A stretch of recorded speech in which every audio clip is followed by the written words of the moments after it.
श्री गणेशाय नमः।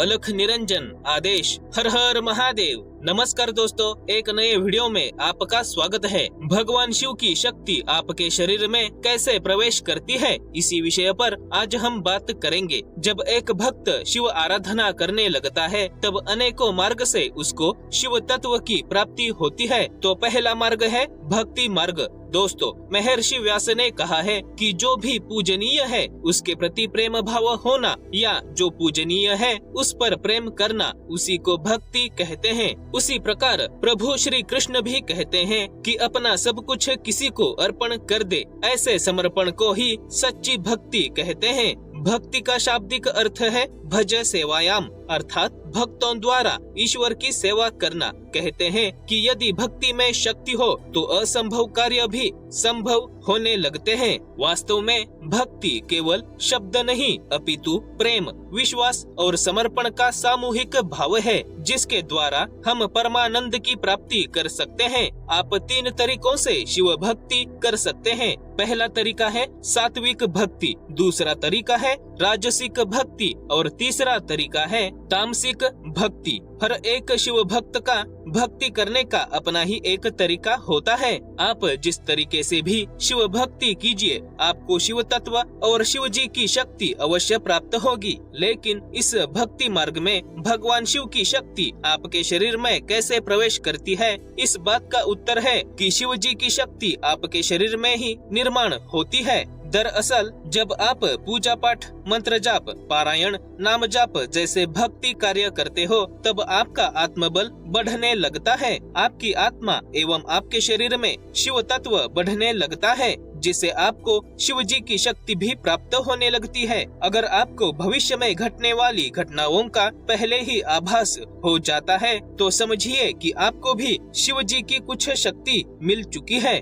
दूसरा मार्ग है कुंडलिनी योग साधना। दोस्तों, कुंडलिनी वह रहस्यमयी शक्ति है जो व्यक्ति के शरीर में सूक्ष्म रूप से व्याप्त होती है। इसे जगाने की एक विधि होती है जिसे गुरु शिष्य परंपरा में सीखा जा सकता है। यदि साधक तीव्र जिज्ञासु हो और आसन, प्राणायाम आदि को योग्य गति से लंबे समय तक नियमित रूप से करता है तब कुंडलिनी जागृत हो जाती है। कुंडलिनी को सहस्त्रार चक्र तक पहुंचाकर उसे स्थित रखना है या समाधि को प्राप्त करना है तो साधक को विकारों का त्याग करना पड़ता है एवं अनेकों नियमों का पालन करना पड़ता है। अगर आप भगवान शिव के भक्त हैं और कुंडलिनी जागृत करने का अभ्यास कर रहे हैं तो ये समझिए कि शिव जी की शक्ति आप ही के शरीर में जागृत होगी। जैसे जैसे आपके शरीर के चक्र जागृत होते जाएंगे वैसे वैसे आपको अनेक शक्तियाँ और सिद्धियाँ भी मिलती जाएगी। लेकिन अगर आप